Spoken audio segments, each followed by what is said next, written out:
2015. I'm joined by the one and only Jared Zoya Eggleston. I'm Solid Jake GG. Man, these games have been phenomenal. We've seen these really hyper-aggressive comps come out from Maelstrom. We see them commit to these early kills. But Tempo Storm, they are patient. And let's just talk about it. Zuna, his Sylvanas play, That level 7 pickup for the invisibility was actually so incredibly clutch. So many situations where he would have been overcommitted or fallen worked out so well for him time and time again. Yeah, but looks like we have an interview ready with the players. Let's jump on over to them. All right, Tempo Storm, absolutely ridiculous team fights. How are you guys able to maintain control during all the chaos? Well, in the early game, they tended to like 4- and 5-man roam, but that eventually hurt them because they're losing a lot of lane soak. So we just, stabilized, make sure we got all the soak in 3 lanes, and then eventually Kelthos hit 16, and it was pretty easy from there. Maelstrom, at this point, what can you guys do to get the momentum in your favor? Well, I think Sky Temple is a map that really rewards aggressive all-in strategies, which is our favorite thing to do. So I think if we turn it around and pick a game here, I think the momentum will be on our side.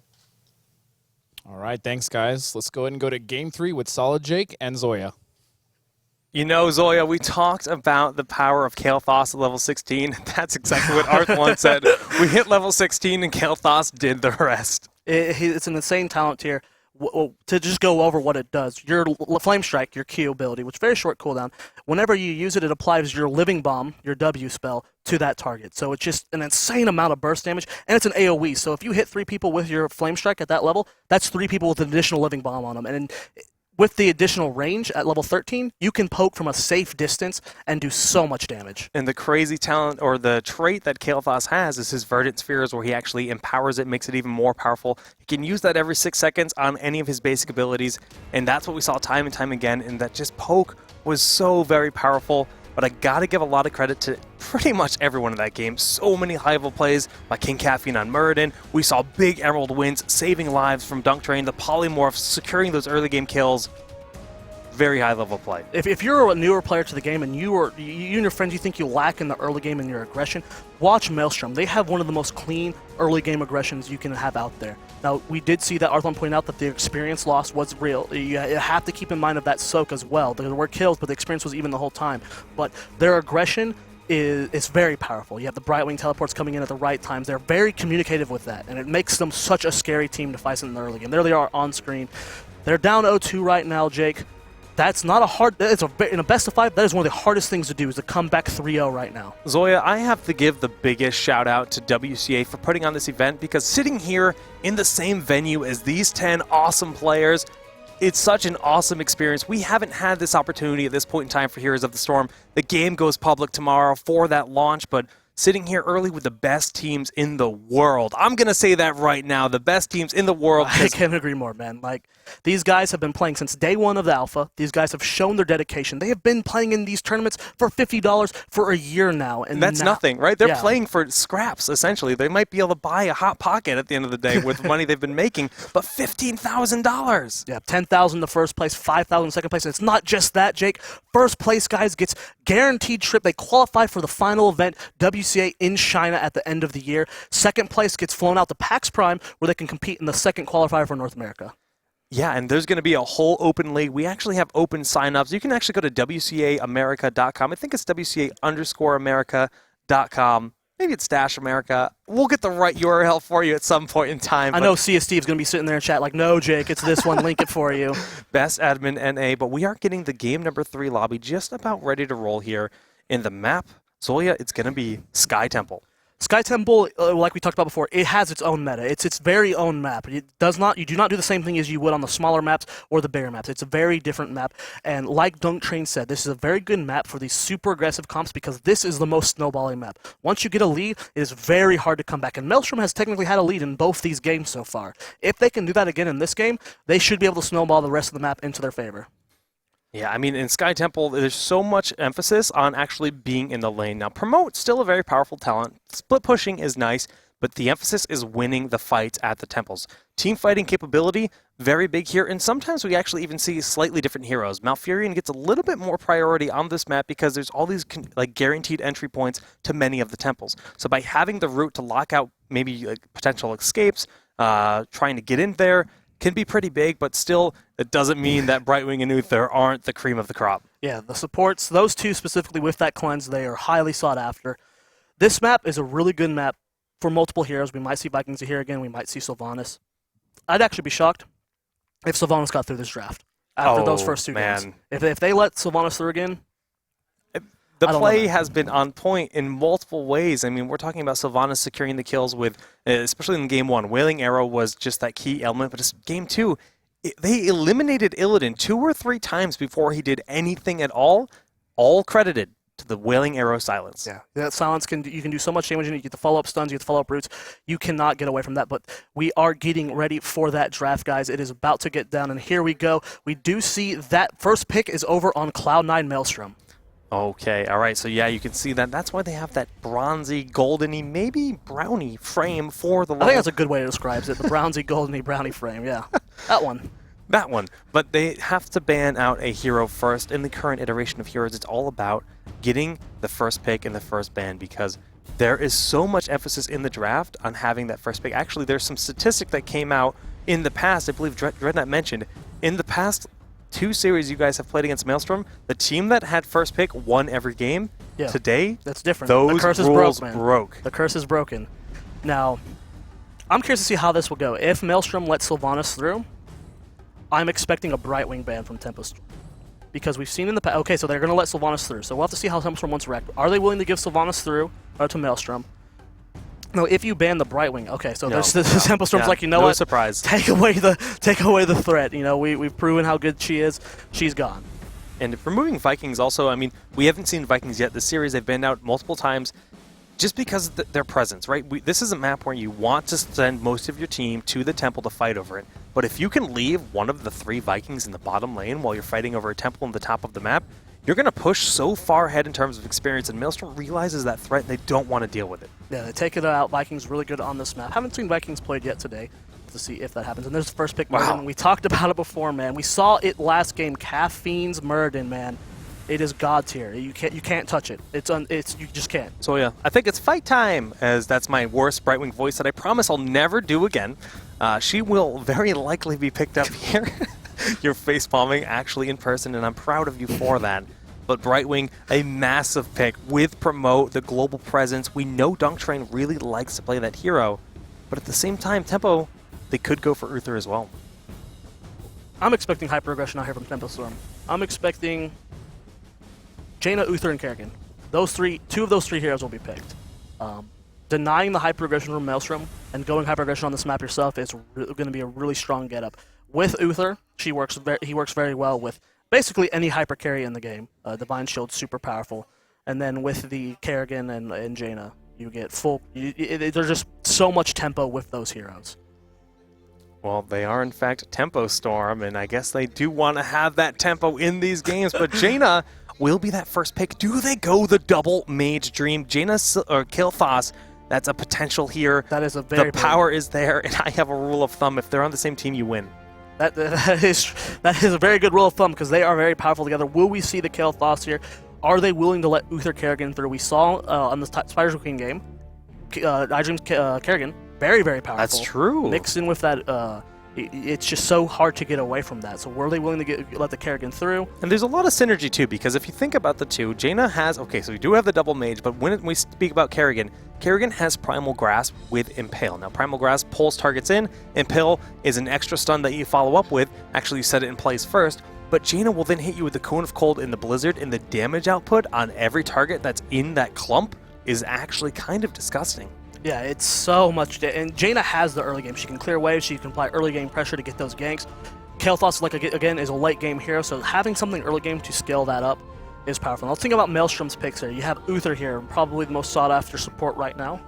It's a little bit different with Maelstrom just because Dunk Train really loves his Brightwing. Will they go for the Uther? Kerrigan's still on the table as well. If we look at the big damages right now, you've got your Jaina, Kael'thas, and Sylvanas. All three are gone. Right. So right now, Maelstrom has to think. I wouldn't be surprised if we saw Asmon in the final rotation from them. It's totally viable, especially on this map. But we've also seen Maelstrom do some crazy things. We've seen them play a lot of tier low in the past. We've seen them play heroes like Abathur. Abathur can also provide additional soak.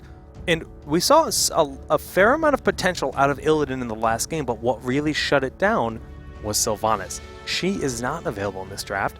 If they do manage to get Uther and Illidan for a composition like this, I could really see them trying to build towards something like Abathur later in the draft. Now they do actually go for Uther in a Nubarak. This is the first game Tempo will not have a Nubarak on their team. Double Warrior with Uther, really powerful, so much damage. Now this leaves Tempo Storm in an interesting spot. They do not have that Warrior available.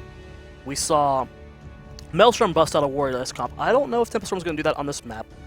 They already have the Jaina, so with that Jaina, you can run the Tyrael, do a lot of damage. Soldier is a phenomenal ETC, so despite him falling out of the meta, if Tempo Storm were to go ETC Brightwing here, I don't know if I'd like that either, just because you do have the cleanse still, but there's so many stuns from Maelstrom that really ETC is just his mosh pit at this point. That's all. He's pure utility. So if you can stun him out of that, it's a different game. As good as Mosh Pit is, Burrow Charge, Impale, there's a lot of things that can just work against that, making him a less than ideal choice, but it doesn't mean there aren't other options on the table. Now you might be saying, what about Stitches? What about Arthas? They're not super common in this current meta, just because of the way, I mean, people have just learned how to play against the hook, but there's also an argument that since Stitches is so uncommon right now, that could be a pick that could really throw off Maelstrom. Yeah, well, I'm going to go ahead and lay that out. We haven't practiced Stitches in like 6 years, so if Soldier picks Stitches right now, I'm going to be kind of upset that we have no practice on him at all. If that happens, though, that'd be good. That'd be like, that would throw me off, too. So I'm really, really hoping they don't pick Stitches right now, Jake. Okay, fair enough, Zoya, fair enough. If EU doesn't run it, you know that there's a chance that it won't get picked in NA. Well, how about ETC just with Stage Dive? Now, Stage Dive still has the potential to sit on a single temple while the rest of the team is maybe in the middle temple, and then as soon as he's needed, he'll Stage Dive into battle, because as much as it's not about his heroic, it's about that global presence, and then we've seen massive plays and just kind of momentum swings caused because of those kind of plays. Stage Dive fell off a lot because of the removal of Echo Pedal from 7 and putting it on 16. That was a huge hindrance to his abilities. We do see the Tyrael pick. Okay. So the ETC won't be picked there. We have practiced with Stage Dive a bit. It's not near as good as it was before, but in this situation where you have that many interrupts, it could have worked. So this was really something they thought about quite a bit. Having the two best warriors in the game scooped up, is this really kind of cornering Tempo Storm in a position where they're a bit more uncomfortable? Not having one of those two strong warriors, this is the first game of the series where they've been in that spot. It's going to be tough. Muradin and Nubarak are just above the rest of them. It's like trying to... With supports, it's different. If Brightwing and Uther are taken, you still have Rhaegar, who's a phenomenal support. He's got great healing, great damage, as we've seen from the games from Dreadnought. But with the Warriors, you're right. There's a huge fall-off after Muradin and Nanu. So it's definitely a hit. We'll have to see how Tempo Storm is willing to use that Judgment. Now, there is the Cleanse, but the Cleanse only affects the person that's being targeted about it. You still have the knockback that hits the other heroes around it. So even though there's a Cleanse here, Judgment's still a powerful ability. All right, well, Maelstrom, they are down to just 25 seconds remaining in that bonus pool. They're thinking about this a lot. Now, Kerrigan is a massive option on the table. We have Divine Shield. They already have a massive quantity of stuns. And with two mages on the enemy team that are very squishy and easy to lock down, that could be their target. But securing a big ranged assassin, not a bad call at all. Falstad, Maelstrom loves their Falstad. Really good on this map. He can go soak a tower, and if the team wants to go pressure a different one, and then suddenly it's a 4v5, Falstad can fly up there and balance those odds. So really smart pickup from Maelstrom. Really powerful on this map. It's interesting to see the picks over a Falstad over the fall of other damages right now. We Vala, Illidan, both going through this draft. Zagara not getting picked up. Really interesting draft here from Maelstrom. We'll have to see what their last pick will be. They have 19 seconds left. There's a few really interesting options. Rhaegar for the double support, and with a team like this, would make them so incredibly hard to just kill in general. Zagara's really fallen off, and she doesn't make a lot of sense in this map, but Vala does. And like you mentioned, she is one of those big priority damage dealers. Tycho. But they don't... Okay, this is actually really different. This is very different. This is the really interesting picks here. You have the Melting Point, which is really good at split pushing. There's the Brightwing, so you do have a little bit of global pressure. We have double support on Tempo Storm's end, constantly being able to push out those lanes. It's really strong. I don't know who won this draft, man. This is going to be really fun to see. Maelstrom has these weird picks like they do. You don't really see the Falstad Tychus last picks very often, but it could work, man. It looks really strong, and I can't wait to see it in action. I mean, that's super cool to see. Actually, back in the day, if we go through the history of Heroes of the Storm, Falstad and Tychus were two of the absolute most common picks. They've seen quite a few changes over time, and they're actually in a position where they're almost a little bit more geared towards specific roles. But Tychus has a talent at level 4 called Melting Point, which makes him one of the best pushers in the game. The structural and minion damage he does, he just throws one grenade in there, and he moves on his merry way because all those minions are just going to, well, literally melt away. We had Arthlon on our show Town Hall Heroes one day, and he said that as long as Melting Point was in the game, Tychus will be viable. It is that powerful of a talent. It can completely clear a wave. It can apply additional structure. It allows you to push harder than you can with most heroes. Sylvanas is probably one of the few ones that can outpush a Tychus with Melting Point. So very strong talent there. Really cool to see those picked up, though, because let's think about Tychus on this map specifically.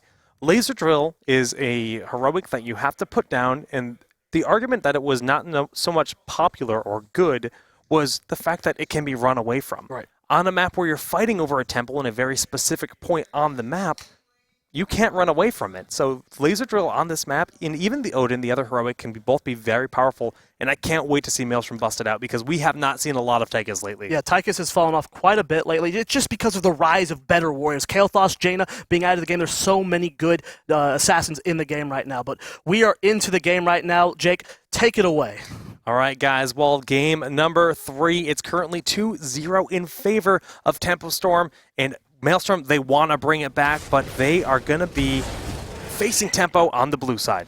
And there they are. Kael'thas played by Arthlon, Zuna on that Jaina, So1 Deer playing Tyrael, KO on Tastar, and rounding out the team we have Dreadnought on Brightwing. And on the red side of the map, that is in fact Cloud9 Maelstrom. They're currently down 0-2, and Dunk Train will be playing as Uther. Biceps on Tychus, King Caffeine rocking the Muradin. iDream is going to be on Anubarak, and then rounding out the team is in fact K1 Pro on Falstad. Falstad, Brightwing going to that bottom lane. We talked about their globals before. They have that ability to be down here soaking, and whenever they're needed in a fight, they can just show up. Brightwing's global is bigger. It is actually the entire map. You can teleport to any hero on your team. Falstad has a range, so if they're fighting over mid lane Maelstrom, Falstad can get there instantly. If Tempo Storm's fighting top lane, Brightwing can get there instantly. So you have that versatility when it comes to just being anywhere at any time. And it's such a big part of just this game. I mean, people have often argued that with League of Legends, you have to last hit the targets to get the experience. But in Heroes of the Storm, it's a little bit different. It's a little bit faster paced, rotating around the map very aggressively over those objectives, over those mercenary camps that exist across the map. But having heroes with global presence allows you to soak the lanes. Make sure you actually get the experience so your team can get a lead. And soaking experience is, in a lot of situations, worth far more than kills, especially in the early game. And this is a map where it has a time limit on it, Jake, where eventually the game will end through temples. You know, other maps it's harder to, you actually have to go physically end the game sometimes, but with this map, temples or shrines will end the game for you. So with Kael'thas being a late game hero, if Maelstrom can snowball the lead in their favor early on, they can do a lot. But here comes KO getting a little bit caught out of position here. The stuns come up. He does use his face shift. He's trying to get out of there. Soldier there with the shield. Brightwing teleporting in. Here comes Zuna from above. Caffeine does have to leave out there. No kills going to either side. Good rotation, but here comes K1 Pro from below, doing some light damage to Junk Train, and the flank from the top coming up from iDream. Tychus rotating down as well, and Kael'thas being chased down by Muradin. This is a fight spanning across a large distance right now, but Tempo Storm is controlling the shrine. Yeah, I mean, this is the stakes that exist right now. Both teams rotating at this moment that there's a potential threat on either side, trying to pick up an early kill, but the big story to convey right now is the fact that Dreadnought is actually in the bottom lane soaking. Now, he did use Phase Shift. It's a 45-second cooldown, so it's about another 20 seconds before he has that available again. But so right now, that's why we see Tempo Storm playing a little bit more passive, but they are in fact soaking all 3 lanes, and he actually forced Falstad to fly down to help mitigate the soak that they were receiving. Yeah, he's trying to soak as much as he can. At the same time, Kael'thas was soaking the top lane as well. Middle Shrine is being controlled by Maelstrom right now. Bicep's taking some light damage there, gets poked down to half HP, does have to tap well. Looks like Mid Shrine should be ending soon. Maelstrom is going to be able to hold it uncontested right now, and yeah, there it goes. We already see Anubarak rotating up, and they're looking to collapse onto Arthlon.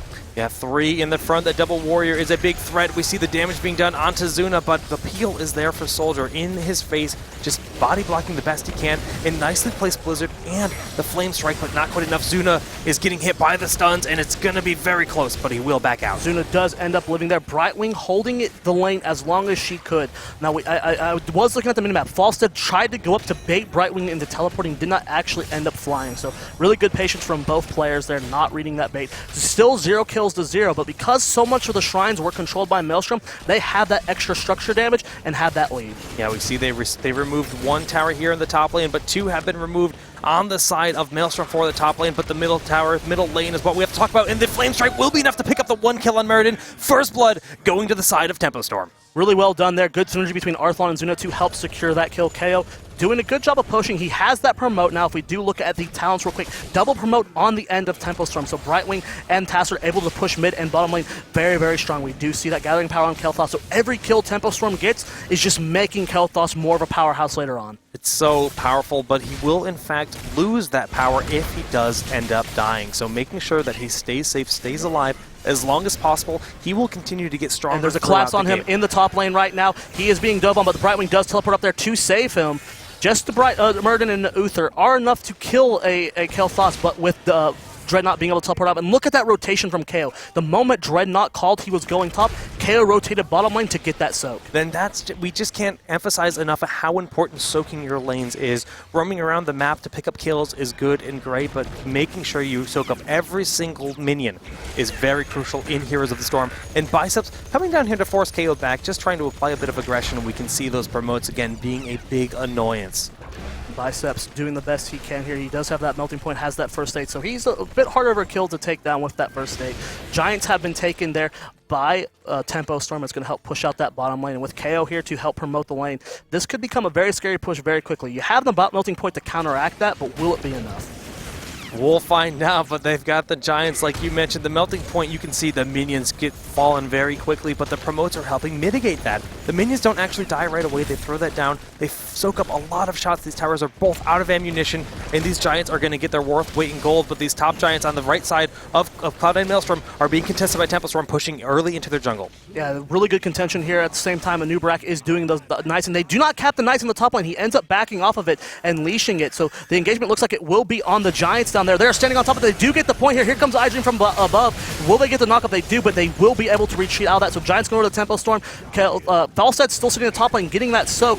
Who will be able to win this shrine here? All right, Zoya, we have to talk about the current state of the game. The bottom lane has just lost its wall, and the temple, the second spawn, is always the bottom temple.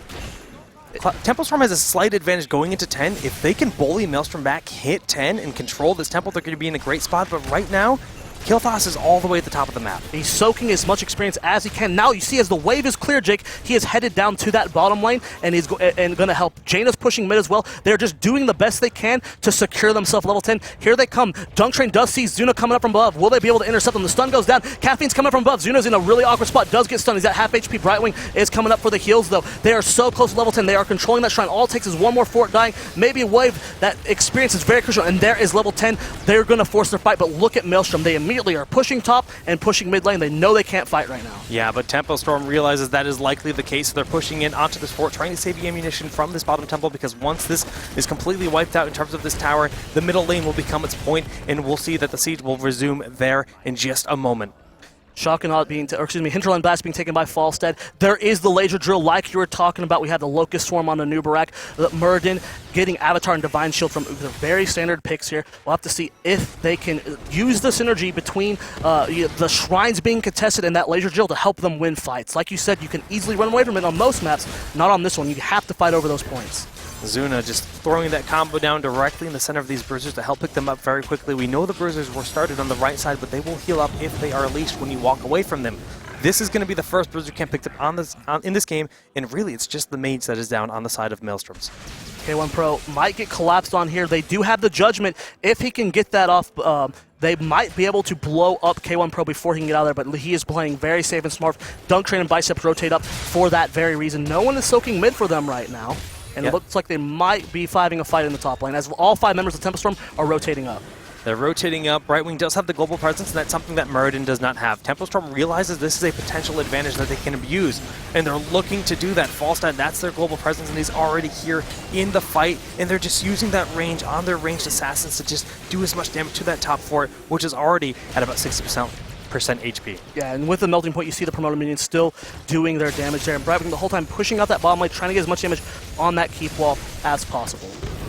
Well, the lane clear is real with Kael'Thas. He's just going to blow that up with a single Flame Strike. We see that Cloud9 is in fact pinging these Knights, but they opt to back off because the second they step away, Tempo Storm is just posing a threat onto that top fort, and they don't want to lose it. When that fort destroys, it's going to put Tempo Storm so very close to 13, which they're already closing in on, and that's going to give them a talent lead. And even Brightwing is pushing with these promoted minions in the bottom lane. She has so many escape options with Emerald Wind, Polymorph, and Phase Shift. She is completely happy to do that.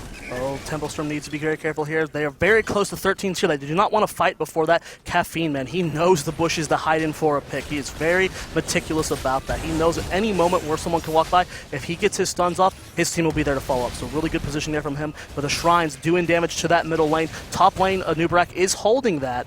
The thing that gives Tempo Storm the advantage here is their global hero is on the Shrine. Nubrak has to leave now. He realizes that there might be a fight soon. He leaves the top Shrine while Brightwing is still taking the bottom. Look at Zuna. He's just pushing this bottom lane out, doing a little bit of damage. Every bit of damage helps. And we even have the Hammer Miss coming out of Falstad. He laid down a fair amount of damage. The Stormbolt from Murden was used, connecting with Zuna, but not really going to be enough for a follow-up.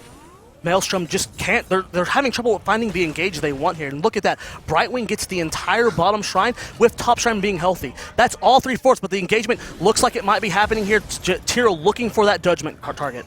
Yeah, middle fort ended up falling, all 3 forts down on the side of Maelstrom, while 6 forts still remain for Tempo Storm. They have the momentum, they have the talent advantage at this point in time, and they're going to be happy to rotate up to this top temple that we talked about, which still has more than half its ammunition remaining.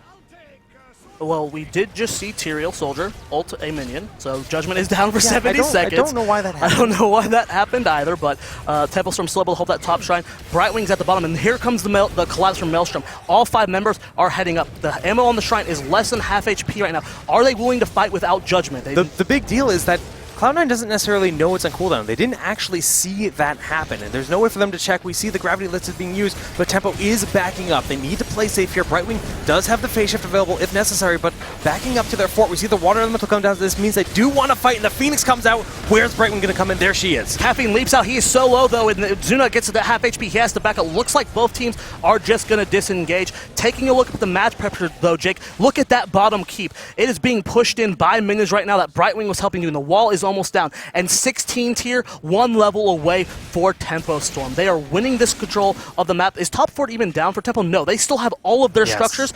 Maelstrom is down to just their keeps. And this is the point where they can start to collect mercenary camps, continue to keep that map presence in their favor for Tempo Storm. In level 13, we have to talk about Kael'Thas once again. This is when he starts to get crazy. Flamethrower gives him massive range. He can be very safe in these fights over those temples. Using that, and King Caffeine is just scouting out this boss. We call it the throw pit in a lot of ways. We need to make sure that he's completely safe in these situations. We do see that Tempo Storm is just splitting up. They're soaking as many lanes as they possibly can. Brightwing is at that top lane to soak. Looks like we're going to have to pause the game. We actually do not have powers to pause the game, unfortunately. Only the players are able to pause. Jake, go ahead. We're having a bit of a technical difficulty on our end, it seems. But we're going to just continue casting this game. We have every member of Tempo Storm in the top portion of the map, and there is the pause. Okay. All right, guys, so we do have a bit of a pause. It seems like we have a bit of a technical difficulty on our end, I assume. Yeah, so we're going to go ahead and let's talk about the game real quick, Jake. We do see that level 16 has been acquired by Tempo Storm. They have their Critterize, they have the Blood for Blood. You got the Double Storm Shrink Ray talent again on task, so that's going to really help. The Shrink Ray is so powerful against these heavy-hitting warriors, so that's going to help out a lot. And we do see that we do have the 16 talent for Kael'Thas, the Ignite, to help get out that extra amount of burst. And it's actually super scary. We already talked about Flamethrower, the 50% increased range on the Flame Strike. It's Flame Strike, if you've ever played Hearthstone, you know how frustrating that card is to play against. It will wipe your board. That's what Kael'Thas will do when you spec Ignite and Flamethrower together. Gives you massive range for a huge amount of damage that's just going to just wipe all your minions away. It's insane. It has full control of this. It's the breaking point of Kael'Thas. And when you have we've seen games where Kael'Thas gets level 16 and you're down 2 levels, you come back with that much power. That was with Chain Bomb, so it was a bit different. But when you have a 2-level lead, Jake, and you hit that 16 tier with Kael'Thas, it's tough. The other thing to consider is gathering power. When you pick up kills as Kael'Thas, he can get up to 5 gathering power stacks, which give him additional ability power. As long as he doesn't die, as long as he doesn't fall in battle, he will retain that ability power and be kind of ridiculously strong, arguably the biggest burst mage in the entire game. Yeah, he's just got so much potential burst. When you mix in the extra damage, the root from Jaina, you have the extra 25% damage from Kael'thas, and then you blood for blood, you can blow up someone so very quick with Kael'thas. He's got insane amount of burst late in the game. He's very scary. But I got to give a lot of credit to Tempo Storm. They're playing miraculously right now. Dreadnought is so hesitant on using his phase shift. He will continue to soak that bottom lane as long as humanly possible to give the team an experience edge. That's why we have this 2-level lead, 16-14 at this point in time in the game. A lot of that is credited to the split poke that they're getting, the split soak, excuse me, not poke. Split poke, split spokes, something like that. It's one of those things. We do, yeah. It's very powerful. It's very patient from Dreadnought to just wait to the last minute to use that teleport in, get as much value out of it as you can. That's the important thing. It's not just getting the soak. It's pushing as hard as you can so you can do damage to that keep. Because now it's down to 1 tower. You get that extra experience. Now it's a full 2-level lead, and most of that came from Dreadnought's patience. It certainly did. It certainly did. And there's so many times where they tried to bait that out, get him to use the phase shift, rotating back to the top of the map. But they're looking great in this game, and they're at match point. If Tempo Storm does manage to win here, that's going to be 3-0. And honestly, Maelstrom has been on the top of the scenes for quite some time. Tempo has brought in some crazy plays today. Yeah. Last 2 events, we have lost to Maelstrom. Excuse me, Tempo Storm has lost to Maelstrom. Me being their manager, I say that way too much. Tempo Storm has lost to Maelstrom. We lost to them, or whatever. They lost to them 2-3 in the ESL Major League, and they lost to them 2-3 in Kings of the Storm.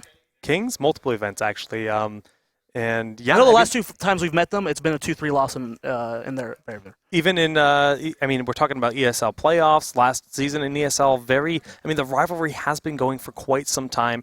Just because these 2 teams are very much at the top of the North American scene, arguably the world. Okay. Well, looks like the players are ready. Whatever was the problem is getting fixed out. Oh, we have players raising their hands. We have a pause. Yep, they're raising their hand. Well, as soon as they're ready, they will resume the game. We'll get back in. But at this point in time, Cloud9 Maelstrom, they have hit level 14. They can't really fight till they hit 16, but it doesn't mean the game's over yet. They have such a powerful late game. They have the 2 #1 warriors in the game, and if they can find that lockdown on the mages, they can get those flanks and those big plays, easily can bring this game back. Maelstrom just needs to actually get a fight. We haven't seen them fully get a fight yet. Right. It's always either just a disengage or they don't know how to engage. Like, when do you go in against this? They've been looking for it this entire time. We have yet to see that true 5 versus 5 brawl. If we look at the kills, it is 1-0 right now. And that's crazy. As action-packed as this map has been, that's just how precise these fights have been. The second they realize they need to back up, we have those backs happening. I mean, the heroes are getting down to maybe 10% HP, and they're just completely disengaging. The power of Emerald Wind,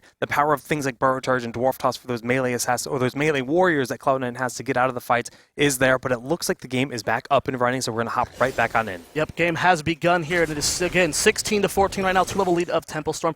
We'll have to see where they are now. All the heroics are now up for Tempo Storm. Judgment might actually be used in this next fight, Jake. And Tempo Storm is looking to force this lead right now. And what better way to do it than try and pressure a boss? But Shrine Spawn right now. That is King Caffeine's absolute favorite bush. He sits there right at the edge as often as possible. The little eye above him means that he is in fact hidden from the enemy team's vision. That's what the bushes will do for you. And we can see that, Tempo Storm, they're just applying that aggression, but really, in Maelstrom, they just need to soak to hit level 16 at this point in time, and having these temples up is quite a big problem. Smart rotation here from Tempo Storm. Actually, Arthon getting caught out, a lot of damage going down on him. Brightwing teleporting in. Bicep's not in the range to get some damage onto him. No Judgment has been used just yet. K1 Pro is flying in from above, and there is that huge wave clear from Tempo Storm. And it's smart they're going for the bottom shrine. You saw them mid, and they rotated down. Look at the bottom keep, Jake. Has no wall. We saw that earlier, and it is all going onto that keep very soon. Yeah, and Tempo is happy to just leave Tassadar back there while they push forward. They find Biceps out of position. The Judgment is there, but the Divine Shield from Uther is going to be enough for him to get out of the situation. Soldier looking to keep engaging, but the Flame Strike range is so ridiculous. Applying that in the explosion afterwards from the Chain Bomb, the Ignite at level 16, just doing so much damage. Tempo Storm is aware that Anubrak is in that mid lane, so they're willing to push this in. Interesting decision from them to have Tassadar on the bottom shrine and not Brightwing. Looks like Dreadnought is rotating over there to relieve him that. And Soldier forces Anubrak off of mid lane. Tempo Storm has control of both shrines right now. And that's a big deal. Now, the middle temple was in fact held by Anubrak for quite a while, granting them most of the charges from that temple. But it's not going to be enough. Only a single fort has fallen for Tempo Storm, and they are poised to remove the bottom keep, and it does in fact go down from the final charges. 2-level lead still in favor of Tempo Storm, but we do have those talents if we could bring those up very quickly, Jake. Level 16 talents, Blood for Blood taken on the Nubarak. We have that Stone Skin, making Tyke so much harder to kill. That Imposing Presence really helping out a lot. The Overdrive that helps secure that kill on Falstad, and the Double Stun Benediction coming out from Uther. In Benediction, yeah, like you mentioned, it's a double stun or double heal. It's really just a single spell rewind, and that's a really cool sense of freedom that you have to choose. Do I want to stun twice, or do I really need to save this hero and use my heal twice on them to make sure they stay alive? Because it becomes almost like an ancestral heal when you use that Q twice in a row. Yeah, it's very, very powerful. It can burst up someone so fast. We do see Giants going over to Tempo Storm, and right now it looks like they're not willing to force a fight. They do have that Kael'thas advantage, but Caffeine looking to force it. They know Maelstrom has to get an engagement soon and win a fight, or Tempo Storm is just going to sit pretty to 20. Right, this is the point in time. They just hit level 17, so they're only down, well, about 2 levels at this point in time, but like you mentioned, that window is quite small, because when level 20 is hit, those level 20 talents, it's basically like Heroic 2.0. It's such a big momentum swing in the game if you're down that level 20 tier. Jaina has low mobility. Kael'thas, low mobility. Both of them get Bolt of the Storm. Arguably one of the best talents in the game at 20. It just makes it so they're so much harder to kill. And if we're looking at the kills right now, it seems that people are already hard to kill enough. So when you add Bolt of the Storm on top of that, it's going to be very hard for any team to secure a kill. Very smart play by Tempo Storm, though. I really have to credit to them. They're never engaging unless they absolutely have to. They know they have the advantage. This game is all about a structural lead because the Temples just grant you additional structural damage. But there is the Dwarf Toss going out, and there's going to be a big pickup with the Judgment onto Muradin. Removing him right as this middle temple spawns is pretty much going to guarantee another keep for Tempo Storm. Maelstrom cannot contest this without their Muradin, and that might actually be enough. If Tempo Storm pushes in with their double promote in that mid lane, they might pull something off. It looks like they're wanting to actually contest the Knights here. No, Maelstrom will get them that little extra poke there from Kael'thas. But Jake, look how close Tempo Storm is to 20. They are so very close right now. Zoya, the damage is going into that top fort, or the tower, and I believe when that falls, it's going to put them just shy of the level 20. Yes, oh, there it is. Actually, a few minions fall. And remember, we talked about Bolt of the Storm. Both of the mages pick it up, and we even have the rewind that's double polymorph available on Brightwing. We have the Hardened Shield making Tyrael so much more tanky, and the Twilight Archon 35% more damage in range. There it is, guys. That is a huge buff for Tempo Storm right now. And it's 2 levels, Jake. 2 full levels for Maelstrom to come back and get that. And they're down 2 keeps. The only way Maelstrom can come back right now is they have to wipe Tempo Storm. They have to catch someone out of position, get a few picks, and swing the game in their favor that way. And they just have to push across the map and go core. That's what they need to do, or find some way to slow down this momentum. It's double keep, Jake. That's so hard to come back from. It's a massive advantage, especially on this map, and I really can't believe we're in this situation. A lot of people would have said Maelstrom, they're probably going to come in, they're probably going to 3-0 this event because they are the kings of the Storm in a lot of ways, but Tempo, they are proving their place in this community. Zuna has only been with the team for 2 weeks, and they look so strong right now. So strong. They're playing so well. The rotations are great this game. Maelstrom struggling to keep up here, and there's a lot of damage going on the camera. No, there's a root in, and a huge kill from Jaina, getting that Falstad kill. That's 50 seconds without Falstad, and they are pushing in a keep here with Knights, Jake. They might be able to end the game with this push. That play out of Jaina, like you mentioned, that could be game-changing. 42 seconds till Falstad is back up. This keep is going to fall, and it's not going to stop there. Tempo Storm can opt to fall back, let the temple spawn, but they're going in for the aggression. The Judgment goes in, they force that to Divine Shield. Muradin uses the Avatar, and with those heroics active, they're just going to back up. It's a smart move. This is the only way Tempo Storm can lose right now, is if they throw at this very moment. There are no structures left on the map, Jake. No keeps, no towers, no wells, nothing. The next shrine rotation, I believe, will be a triple shrine.